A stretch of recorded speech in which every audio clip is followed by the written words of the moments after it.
चलिए, तो आज का हम टॉपिक स्टार्ट करते हैं। इसके पहले तक हम पढ़ चुके थे क्षारीय गुण वर्ग 15 के। ठीक है, तो क्षारीय गुण के बारे में क्या बताया गया था आपको कि वर्ग में ऊपर से नीचे की ओर आने पर क्षारीय गुणों के मान में कमी हो रही थी, और यह कमी क्यों हो रही थी यह आपको कल बखूबी बताया गया है। ठीक है, तो आज उसको हम आगे करेंगे। तो आज का हमारा पॉइंट होगा आबंध कोण। ठीक है, बॉन्ड एंगल जिसे हम कहते हैं। तो बॉन्ड एंगल क्या है, तो हमें पता है कि एंगल का मतलब क्या होता है, कोण। ठीक है, तो बॉन्ड का मतलब होगा कि दो बॉन्ड के बीच में जो कोण बनेगा। ठीक है, जैसे मान लेते हैं अगर कोई भी बॉन्ड बनाएंगे, जैसे मान लेते हैं NH3 है एग्जांपल के फॉर्म पे, तो NH3। अब यह जो NH3 है इसके बीच में जो बॉन्ड, जो दो बॉन्ड है, और दो बॉन्ड के बीच में जितना भी कोण बनेगा उसे में कहना क्या होगा, उसे में कहना होगा बॉन्ड एंगल, यानी कि उसे में कहना होगा आबंध कोण। तो हमें इसमें यह बताना है कि वर्ग 15 में जितने भी हाइड्राइड हैं, तो वर्ग 15 में 5 हाइड्राइड हैं उसके एलिमेंट के अकॉर्डिंग, तो वर्ग 15 में जितने भी हाइड्राइड हैं उन सभी हाइड्राइडों का जो आबंध कोण है, यानी कि जो बॉन्ड एंगल है, वह किस प्रकार से प्रभावित हो पाते हैं। तो इसके पहले हम पढ़ चुके हैं क्या कि जितने भी वर्ग 15 में एलिमेंट हैं उन सभी के पास एक लोन पेयर प्रेजेंट होता है। ठीक है, तो यह लोन पेयर प्रेजेंट होने की वजह से इसका जो आबंध कोण का मान है वह हल्का झुक जाता है। ठीक है, यह हम कल भी कर चुके थे, आज इसको थोड़ा डीप में समझते हैं। जैसे अगर बात करें NH3 का, तो हमें मालूम होना चाहिए कि NH3 में जो नाइट्रोजन है इसके पास होते हैं एक लोन पेयर। अब यह लोन पेयर कहाँ से लाया गया यह आप पढ़ चुके होंगे इलेक्ट्रॉनिक विन्यास के अकॉर्डिंग। ठीक है, और इसके पास होते हैं 3 बॉन्ड पेयर, और यह 3 बॉन्ड पेयर जुड़ा होता है किससे, हाइड्रोजन से। 1 2 और यह 3। ठीक है, तो नाइट्रोजन में एक लोन पेयर और 3 क्या है, बॉन्ड पेयर है। इसके यह अपने अष्टक को कंप्लीट करने के लिए करेगा। लेकिन इसका जो लोन पेयर है यह आप पढ़ चुके हो कि इसके आबंध पेयर, जो इसका जो बॉन्ड पेयर है उसको झुकाने का काम करेगा। क्यों, क्योंकि लोन पेयर जो है वह बना हुआ इलेक्ट्रॉन का है, और बॉन्ड पेयर भी किसका बना हुआ है, तो यह बॉन्ड पेयर भी बना हुआ इलेक्ट्रॉन का ही है। तो लोन पेयर इलेक्ट्रॉन के बने हुए होने के कारण, और जो बॉन्ड पेयर है वह भी इलेक्ट्रॉन का बना हुआ है, तो वह आपस में करते हैं प्रतिकर्षण। ठीक है, और प्रतिकर्षण करने की वजह से यह इसका जो आबंधक है वह थोड़ा नीचे क्यों झुक जाएगा, तो इसका जो स्ट्रक्चर है वो क्या देखने मिलेगा हमें, N, इस पर एक लोन पेयर, क्योंकि लोन पेयर हल्का सा प्रतिकर्षण होगा तो यह हल्का ऊपर क्यों जाने वाला होगा, और इसका जो आबंध कोण है वो नीचे क्यों झुकेगा, 1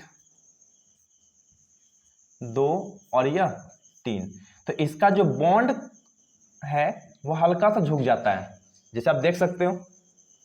ठीक है, यह क्यों झुक रहा है, क्योंकि लोन पेयर का काम है इस बॉन्ड पेयर को झुकाने का। ठीक है, तो अब हमें बताना है कि किसमें झुकाव ज्यादा होगा और किसमें झुकाव कम होगा। हमें इसके बॉन्ड एंगल को एग्जैक्ट याद नहीं करना है, कारण है कि लगभग बहुत सारे कंपाउंड हैं। अब बहुत सारे कंपाउंड का हम जो उसका जो बॉन्ड एंगल है वो ज्ञात नहीं कर सकते हैं या याद नहीं रख सकते हैं। तो हमें बस यह जज करना है कि किसका आबंध कोण अधिक होगा और किसका कम होगा, और होगा तो क्यों होगा। ठीक है, चलो देखो, तो यहाँ पे 5 हाइड्राइड थे, NH3 PH3 ASH3। तो अगर हम कंपेयर करें NH3 और PH3 में, तो NH3 और PH3 में यदि हम कंपेयर करते हैं,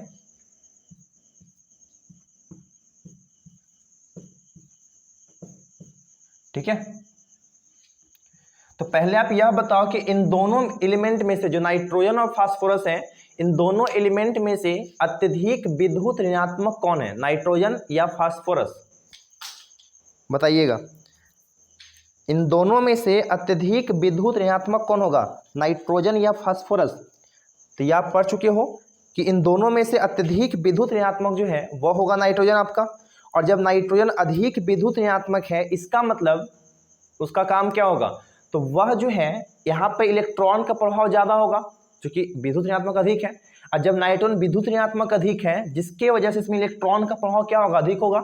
और इलेक्ट्रॉन का प्रभाव अधिक होने के कारण यहाँ पर जो प्रतिकर्षण है वो ज्यादा होगा, और प्रतिकर्षण ज्यादा होने की वजह से यह लोन पेयर जो है यह काफी ऊपर चले जाएंगे इसके कंपेयर में, क्योंकि प्रतिकर्षण तो यहाँ भी होना है और प्रतिकर्षण यहाँ भी होना है, लेकिन इन दोनों में से प्रतिकर्षण किस में ज्यादा होगा। ठीक है, तो प्रतिकर्षण यहाँ पे हो क्यों रहा है, तो प्रतिकर्षण यहाँ पे करवाने का काम कर रहा है यह लोन पेयर, और लोन पेयर का मतलब निगेटिव चार्ज। तो इसका मतलब है कि जो परमाणु जितना अधिक विद्युत ऋणात्मक होगा, ठीक है, वहां पर प्रतिकर्षण की संभावना भी उतना ही अधिक होगी। तो इसमें अत्यधिक विद्युत ऋणात्मक कौन है? नाइट्रोजन, जिसके वजह से यहाँ पे प्रतिकर्षण क्या होगा? अधिक होगा। और प्रतिकर्षण अधिक होने की वजह से यह लोन पेयर क्या होगा? काफी दूर चला जाएगा। जबकि फास्फोरस में भी प्रतिकर्षण तो होगा, लेकिन इसके कंपेयर में यहाँ पे प्रतिकर्षण क्या होगा? कम होगा। और जब प्रतिकर्षण कम होगा तो यहाँ लोन पेयर हल्का ऊपर जाएगा। ठीक है, चलो अब बताओ किस पर इस लोन पेयर का प्रभाव ज्यादा है। तो सबसे पहला पॉइंट यहाँ पे प्रतिकर्षण किस में ज्यादा होगा? नाइट्रोजन में। ज्यादा क्यों होगा? ठीक है, क्योंकि नाइट्रोजन जो है वह वर्ग 15 में अत्यधिक विद्युत ऋणात्मक तत्व है। और जब यह वर्ग 15 में अत्यधिक विद्युत ऋणात्मक तत्व है तो इसमें प्रतिकर्षण क्या होगा? ज्यादा होगा, जिसके वजह से ये लोन पेयर क्या होते हैं? काफी ऊपर चले जाते हैं। अब हमें यह बताना है कि लोन पेयर का प्रभाव जो है किस पर अधिक होगा, मतलब बॉन्ड पेयर पे किस में अधिक होने वाला है, नाइट्रोजन में या फास्फोरस में।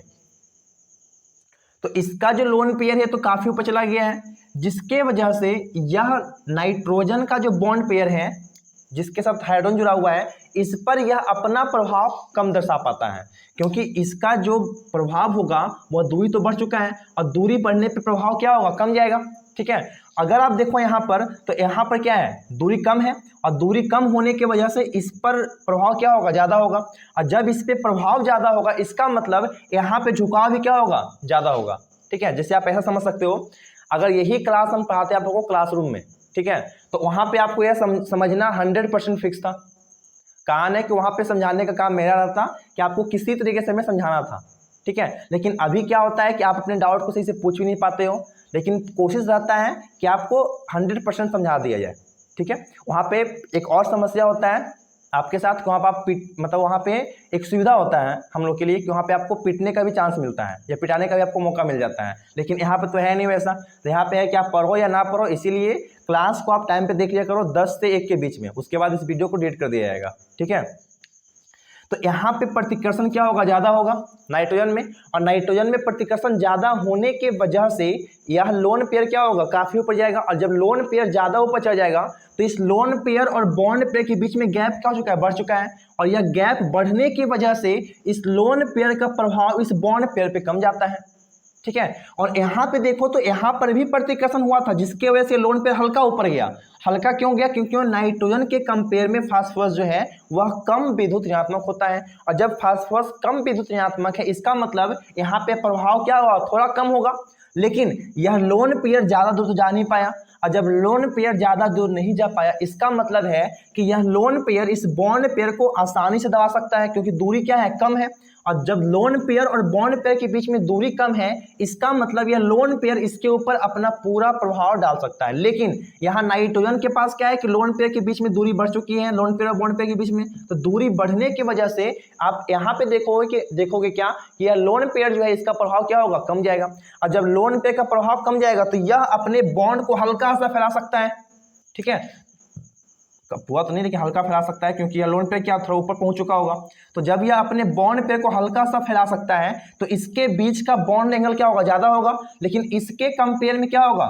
यहाँ तो कम होने वाला है। इसका मतलब है कि सबसे ज्यादा जो है बॉन्ड एंगल वह किस में होगा? NH3 में होगा। उससे कम होगा PH3 में, इससे भी कम होगा ASH3 में, इससे भी कम होगा SbH3 में, और सबसे कम किस में होगा? BiH3 में। ठीक है, अब मतलब अगर मान लो कि नाइट्रोजन से फास्फोरस तक कम रहा है तो आगे भी क्या होगा? कमते जाएगा। अब यह कमने का वजह क्या बना? तो आप समझ चुके हैं कि यहाँ पे लोन पेयर क्या है? नजदीक में है, तो इसका प्रभाव क्या होगा? ज्यादा होगा। और जब इसका प्रभाव ज्यादा तो यह झुकाव क्या कर देगा? ज्यादा कर देगा। लेकिन यहाँ पे दूरी क्या है? ज्यादा है, और दूरी ज्यादा होने की वजह से यह लोन पेयर इस बॉन्ड पेयर को ज्यादा प्रभावित नहीं कर पाता है। और जब ज्यादा प्रभावित नहीं कर पाएगा इसका मतलब यह बॉन्ड हल्का सा ओपन हो सकता है। और बॉन्ड ओपन होने का मतलब है कि इसके बीच में जो बॉन्ड बनेगा, जिसके बीच में जो बॉन्ड एंगल बनेगा वो क्या होगा? इसके कंपेयर में ज्यादा होगा। इसका मतलब वर्ग में ऊपर से नीचे आने पर आबंध कोण के मान में क्या होती है? कमी होती है। क्यों? क्योंकि विद्युत ऋणात्मकता के मान में कमी होती है। ठीक है, तो आप हल्का सा ध्यान रखना, कारण इस पे क्वेश्चन पूछा जाता है कि NH3 और PH3 में किसका बॉन्ड एंगल ज्यादा होगा। तो बॉन्ड एंगल ज्यादा किसका होगा? NH3 का। क्यों ज्यादा होगा?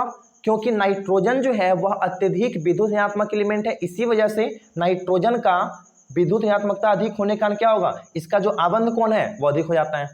ठीक है, तो आप इस पॉइंट को लिख सकते हो कि वर्ग में ऊपर से नीचे आने पर हाइड्राइडो के आबंध कोण के मान में कमी होती है और उसका ऑर्डर क्या होगा, ये होगा। सबसे अधिक कोण किसमें होगा, NH3 में। लगभग इसका आबंध कोण का मान 107 डिग्री के करीब होता है और लास्ट 90 पे आ जाएगा। तो आपको उसका वैल्यू ही नहीं याद रखना है, बस यह याद रखना है कि इसका क्रम क्या होगा। ठीक है,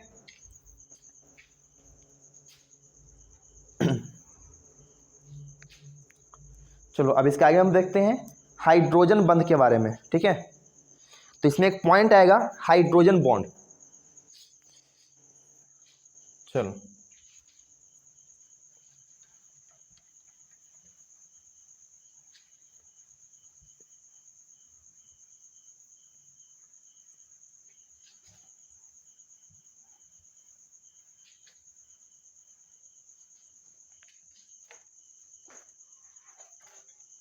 तो हाइड्रोजन बंध का क्या कंसेप्ट है उसको समझ लेते हैं। तो हाइड्रोजन बॉन्ड, आप यह नाम पहले सुन चुके होंगे अगर आप हमसे कभी पढ़े होंगे तब। ठीक है, ये 100% श्योर है। कारण है कि ये बिहार बोर्ड का फेवरेट टॉपिक होता है हाइड्रोजन बॉन्ड।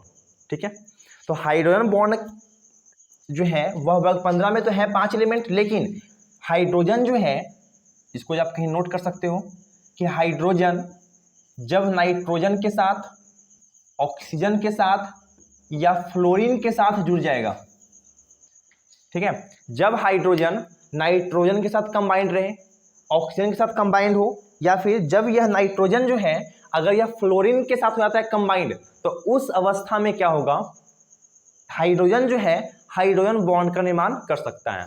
तो सबसे पहला पॉइंट है कि हाइड्रोजन बॉन्ड का मतलब क्या है, उसमें हाइड्रोजन तो होना अनिवार्य है। बिना H का हाइड्रोजन बॉन्ड बनना तो पॉसिबल होगा नहीं, लेकिन सभी H जो है वह हाइड्रोजन बॉन्ड का निर्माण नहीं कर पाते हैं। तो आखिर यह हाइड्रोजन बॉन्ड बनता क्यों है, उसको जरा एक बार विचार कर लेते हैं। तो आपको मालूम होगा कि हाइड्रोजन पे चार्ज क्या होता है, पॉजिटिव का। ठीक है, और जब यह अत्यधिक पॉजिटिव एलिमेंट जब इन तीनों के साथ जुड़ता है और इन तीनों पे चार्ज क्या होता है, नेगेटिव का होता है, और यह आवर्त सारणी में, ठीक है, आवर्त सारणी में यह जो एलिमेंट है अत्यधिक विद्युत ऋणात्मक होते हैं। ठीक है, सबसे अधिक कौन होगा, फ्लोरीन। यह तो आप याद भी किए होंगे क्लास 10th में कि पूरे आवर्त सारणी में सबसे अधिक विद्युत ऋणात्मक तत्व जो है वो कौन है, फ्लोरीन है। उससे कम ऑक्सीजन है और उससे कम नाइट्रोजन है। तो जब यह पॉजिटिव एलिमेंट जो है जब यह निगेटिव एलिमेंट के साथ जुड़ता है तो उसमें एक प्रकार का और आकर्षण बन जाता है, तो उसी को हमें कहना होता है हाइड्रोजन बॉन्ड। तो आप पहला पॉइंट ध्यान रखोगे कि हाइड्रोजन बॉन्ड बनाने के लिए हाइड्रोजन का होना अनिवार्य है, और जब वह हाइड्रोजन इन तीन एलिमेंट के साथ जुड़ते हैं या फिर अत्यधिक विद्युत ऋणात्मक तत्व के साथ जुड़ जाते हैं, जैसे कि नाइट्रोजन के साथ, ऑक्सीजन के साथ या फिर फ्लोरीन के साथ जुड़ते हैं, तो उस बॉन्ड में या उस कंपाउंड में एक नया बॉन्ड बनता है, जिसमें कहना क्या होता है, हाइड्रोजन बॉन्ड। तो यहाँ पे 5 हाइड्राइड है वर्ग 15 में, कौन कौन से, NH3 है, PH3 है, ASH3 है, SBH3 है और BiH3 है। ठीक है, अब हमें मालूम करना था कि इनमें से किसमें हाइड्रोजन बॉन्ड बन सकता है। तो आपको बताना है कि इसमें सबसे अत्यधिक विद्युत ऋणात्मक कौन होगा, नाइट्रोजन, फास्फोरस, आर्सेनिक, एंटीमनी या बिस्मथ। तो जो अत्यधिक विद्युत ऋणात्मक होगा उसी में हाइड्रोजन बॉन्ड बनने वाला है। इसमें अत्यधिक कौन होगा, नाइट्रोजन। इसका मतलब अमोनिया जो है वह केवल हाइड्रोजन बॉन्ड का निर्माण कर पाती है, अदरवाइज जितने भी हाइड्राइड हैं वह हाइड्रोजन बॉन्ड नहीं बना पाता है।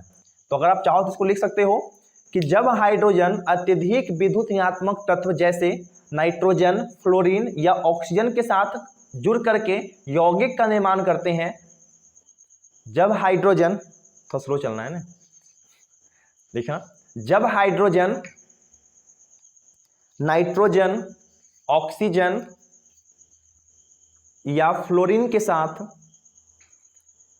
जब हाइड्रोजन नाइट्रोजन, ऑक्सीजन या फ्लोरीन के साथ जुड़कर यौगिक का निर्माण करते हैं, यौगिक का निर्माण करते हैं, तो उस यौगिक में अंतराण्विक, उस यौगिक में अंतराण्विक हाइड्रोजन आबंध की उपस्थिति होती है। उस यौगिक में अंतराण्विक हाइड्रोजन आबंध की उपस्थिति होती है। इसमें आप यह ध्यान रखना कहानी कि यहाँ से एक ऑब्जेक्टिव या सब्जेक्टिव क्वेश्चन तो बनने ही वाला होता है, ठीक है। तो हाइड्रोजन बॉन्ड बनाने के लिए हाइड्रोजन का आना अनिवार्य है, लेकिन इसका यह मतलब नहीं है कि सभी हाइड्रोजन जो है वह हाइड्रोजन बॉन्ड का निर्माण करेंगे। जब हाइड्रोजन केवल इन 3 एलिमेंट के साथ जुड़ा हुआ रहेगा, नाइट्रोजन के साथ, ऑक्सीजन के साथ और फ्लोरीन के साथ, तभी वह हाइड्रोजन बॉन्ड का निर्माण कर सकता है। और जिसका भी हाइड्रोजन बॉन्ड बनेगा, जिस भी यौगिक का हाइड्रोजन बॉन्ड बनेगा, उसका गलनांक और क्वथनांक क्या होगा? अधिक होगा, ठीक है। देखो अब तो इसमें किस में बनने वाला होगा? NH3 में। तो आपसे यह भी क्वेश्चन पूछ सकता है कि वर्ग 15 में कौन सा हाइड्राइड जो है वह हाइड्रोजन बॉन्ड का निर्माण कर सकता है? तो NH3। क्यों कर सकता है? क्योंकि वर्ग 15 में सबसे अत्यधिक विद्युत ऋणात्मक कौन है? नाइट्रोजन, जिसके वजह से इसमें हाइड्रोजन बॉन्ड पाया जाता है। अब यह हाइड्रोजन बॉन्ड कैसे लगता है या किस प्रकार से पाया जाता है उसको जरा देख लेते हैं हम लोग। यहाँ देखो NH3 का पहला स्ट्रक्चर N, इसमें कितना H? 3H होगा और तीनों के हल्का झुका होगा। तो यहाँ पे मान लेते हैं लोन पेयर है, एक H, 2H और यह तीसरा H, ठीक है। अब जब हम NH3 लेंगे, ठीक है, तो उसमें तो ऐसा तो है नहीं कि उसमें केवल एक ही NH3 होगा, उसमें तो बहुत सारे पाए जाएंगे NH3। जैसे मान लो अगर बात करें जल, तो अगर हम एक गिलास जल लेते हैं यानी कि वाटर यानी कि H2O, तो उसमें बताओ उसमें कितने सारे H2O के कण होंगे? बहुत सारा कण होगा H2O का। और यदि वह एक मोल हो जाते हैं तो लगभग उसमें कणों की जो संख्या है वह एवोगाड्रो नंबर के बराबर होता है। और एवोगाड्रो नंबर क्या होता है? 6.022 इंटू 10⁻23 होगा। तो यहाँ पर जो भी हम अमोनिया लेंगे उसमें क्या होगा? बहुत सारे NH3 पाया जाएगा। तो इसको हम थोड़ा अरेंज कर लेते हैं।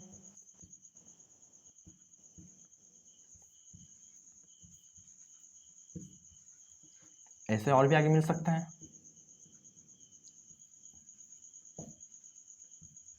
ठीक है। इसी प्रकार से और आगे हम जा सकते हैं और इसी प्रकार से इधर से भी हम शुरुआत कर सकते हैं। अब यहाँ पे हमें मालूम है कि हाइड्रोजन पे चार्ज क्या होता है? पॉजिटिव या नेगेटिव। तो H पे चार्ज क्या होगा? पॉजिटिव का होगा। और N पे चार्ज क्या होगा? निगेटिव का होगा। तो जब यह पॉजिटिव और निगेटिव, क्योंकि यह अत्यधिक पॉजिटिव एलिमेंट है और N क्या है? अत्यधिक निगेटिव एलिमेंट है, तो पॉजिटिव और निगेटिव के बीच में एक होता है आकर्षण। हम इसके पहले पढ़ चुके हैं कि माइनस और माइनस करता है प्रतिकर्षण। तो यहाँ तो मिल रहा है माइनस और प्लस, इसका मतलब यह आपस में करेंगे आकर्षण, जिसके वजह से, ठीक है, जिसके वजह से यहाँ पे आकर्षण होगा और यहाँ पे एक नए बॉन्ड का निर्माण हो जाता है। और यह बॉन्ड होता है डॉटेड लाइन में, ठीक है। तो इस बॉन्ड को ही हमें कहना होता है हाइड्रोजन बॉन्ड। जैसे यहाँ देखो तो यहाँ पे भी चार्ज क्या है? प्लस का है, क्योंकि H पे चार्ज क्या? प्लस का होगा। और O पे चार्ज क्या? N पे चार्ज क्या होगा? माइनस का होगा। तो H प्लस में और N पे चार्ज क्या है? माइनस में है। और प्लस और माइनस आपस में क्या करेंगे? आकर्षण करेंगे। तो यहाँ पे एक नया बॉन्ड बनने वाला होगा और इसी बॉन्ड को हमें कहना होता है हाइड्रोजन बॉन्ड, ठीक है। HB मतलब हाइड्रोजन बॉन्ड। तो आप समझ चुके होंगे कि हाइड्रोजन बॉन्ड किस में बनने वाला होगा। अब सोचो जब इसमें एक्स्ट्रा बॉन्ड बढ़ चुका होगा, ठीक है, तो इसे तोड़ने के लिए हमें अत्यधिक तापमान की आवश्यकता होगी। जैसे मान लो अगर यह बॉन्ड नहीं होता, ठीक है, तो इसे तोड़ना क्या था? थोड़ा आसान होता। लेकिन यह बॉन्ड एक्स्ट्रा आने के वजह से हमें इसे अत्यधिक गर्म करना पड़ेगा, तभी तो यह बॉन्ड टूट सकता है। तो इसी वजह से जिस भी अणु में हाइड्रोजन बॉन्ड बनता है उस अणु का गलनांक या क्वथनांक का मान बढ़ जाता है। और इस टॉपिक से एक क्वेश्चन तो आप रख ही सकते हो कि एक क्वेश्चन दोनों में आ सकता है, ठीक है। तो NH3 मतलब वर्ग 15 में जितने भी हाइड्राइड हैं उन सभी हाइड्राइडों में NH3 का जो गलनांक या क्वथनांक का मान है वह अपेक्षा से क्या होगा? थोड़ा बढ़ जाएगा। और अपेक्षा से अधिक बढ़ने का वजह क्या? कौन सा बॉन्ड होगा? हाइड्रोजन बॉन्ड होगा, ठीक है। और अगर पूछा जाए सभी हाइड्राइडों में, तो वर्ग में ऊपर से नीचे आने पे क्या होता है? आकार बढ़ता है, बड़ा होगा। और आकार बड़ा होने की वजह से उन सभी का गलनांक और क्वथनांक का मान क्या होता है? बढ़ जाता है। लेकिन अगर बात करेंगे NH3 का, तो NH3 का आकार तो सबसे छोटा है, लेकिन इसमें हाइड्रोजन बॉन्ड मिलने की वजह से इसका गलनांक और क्वथनांक का मान क्या होता है? बढ़ जाता है, ठीक। तो यह कंसेप्ट था किसका? हाइड्रोजन बॉन्ड का।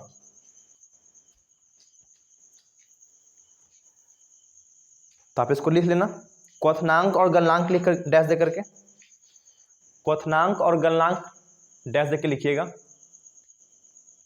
वर्ग में वर्ग में नीचे आने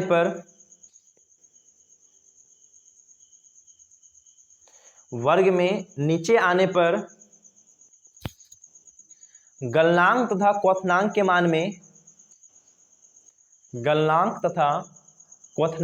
मान में वृद्धि होती है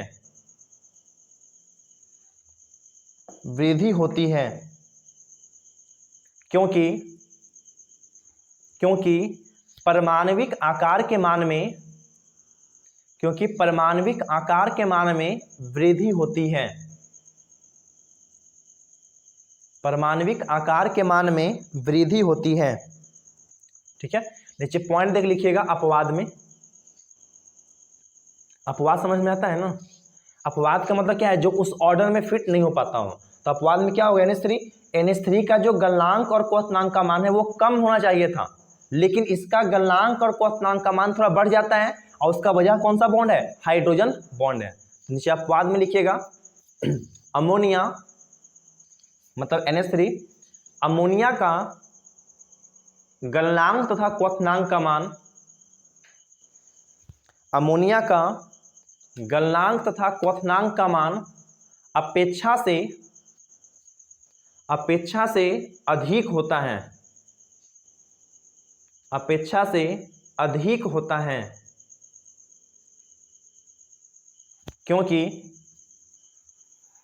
क्योंकि अमोनिया में हाइड्रोजन आबंध की उपस्थिति होती है, क्योंकि अमोनिया में हाइड्रोजन आबंध की उपस्थिति होती है। ठीक है, तो आज हम 2 पॉइंट पढ़ चुके हैं, एक हाइड्रोजन बॉन्ड, गलनांक का क्वथनांक, और एक और पॉइंट हम कर चुके हैं, कौन सा पॉइंट, आबंध कोण। ठीक है, तो आप इसको सही से पढ़ो। इसके बाद इसमें कुछ पॉइंट और बचा हुआ है, जिसे विलेयता की बात करेंगे। ठीक है, तो उसको भी समाप्ति कर देते हैं। जो देख लेते हैं विलेयता। तो विलेयता जो है वह भी रिलेटेड होगा हाइड्रोजन बॉन्ड से ही। इसमें आप 1-2 पॉइंट और जोड़ लो। पहला पॉइंट क्या आपको ध्यान रखना है कि जिसमें भी हाइड्रोजन बॉन्ड बनेगा, कौन कौन बनेगा आपको समझ आ चुका होगा। जिसमें भी हाइड्रोजन बॉन्ड होगा उसका गलनांक का क्वथनांक क्या होगा, अधिक होगा। साथ ही साथ वह जल में घुलनशील होगा, जल में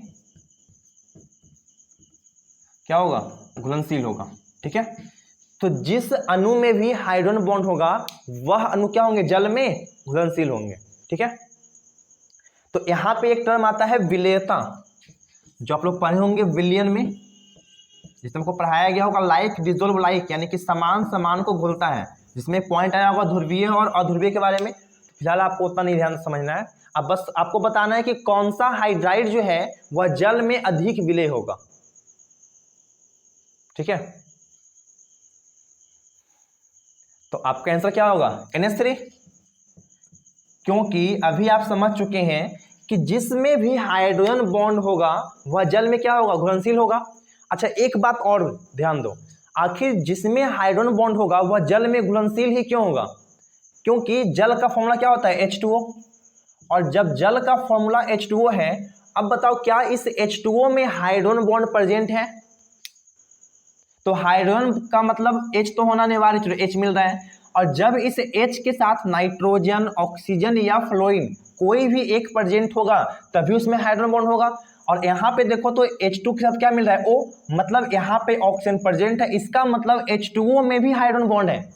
और जब H2O में हाइड्रोजन बॉन्ड है, मतलब जब जल में ही हाइड्रोजन आबंध है, और जब हमें जल में ही किसी को घोलना होगा, इसका मतलब क्या कि जल में पहले से ही हाइड्रोजन आबंध है, हाइड्रोजन बंध है। ठीक है, और अमोनिया में भी कौन सा बंध है, हाइड्रोजन बंध ही है। तो जिसमें हमें घोलना है यदि उसमें हाइड्रोजन बंध है, और जिसे हम घोलने जा रहे हैं यदि उसमें भी कौन सा बॉन्ड हुआ, हाइड्रोजन बॉन्ड होगा, तो इसका मतलब वह आसानी से घुल सकता है, क्योंकि दोनों की प्रवृत्ति क्या हो गई, समान। दोनों में कौन सा बॉन्ड मिल गया, हाइड्रोजन बॉन्ड। तो दोनों में हाइड्रोजन बंध होने की वजह से उसकी विलेयता का मान क्या होगा, जल में अधिक हो जाएगा। तो आप ध्यान रखेंगे कि सबसे अत्यधिक विलेय कौन होगा, NH3। ठीक है, जल में विलेयता जो है वह वर्ग में ऊपर से नीचे में क्या होगा, घटते जाएगा। तो इस पे क्वेश्चन भी पूछा गया है कि NH3, ठीक है। और pH3 में अत्यधिक विलय कौन होगा, तो NH3 होगा। और NH3 अत्यधिक विलय क्यों होगा, क्योंकि NH3 में हाइड्रोजन आबंध पाया जाता है, इसीलिए यह जल में अत्यधिक घुलनशील होते हैं।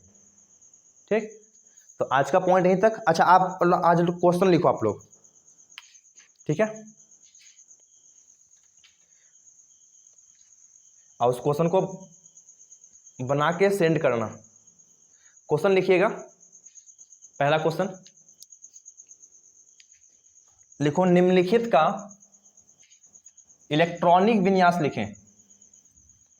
निम्नलिखित का इलेक्ट्रॉनिक विन्यास लिखें। पता नहीं आप लोग पढ़ भी रहे हैं कि नहीं पढ़ रहे हैं। इसमें सबसे पहले नाइट्रोजन ही हो जाएगा 7, नाइट्रोजन -3 का निकालिएगा, बता चुके होंगे निकालने के लिए। फिर निकालना आपको है Fe26, इसमें आप निकालोगे Fe2+ का, और एक निकालोगे Fe3+ का। फिर उसके बाद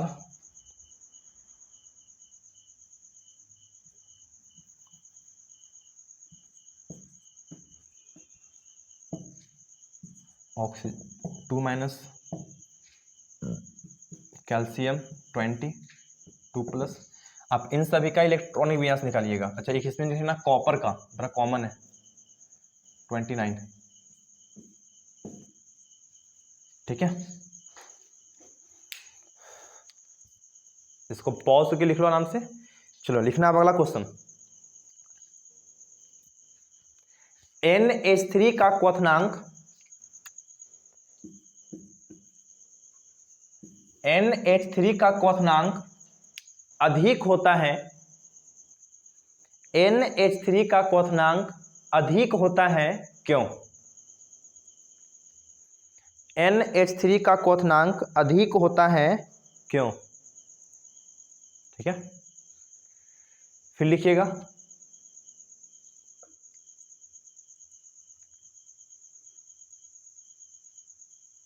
लिखेंगे वर्ग में ऊपर से नीचे की ओर आने पर, वर्ग में ऊपर से नीचे की ओर आने पर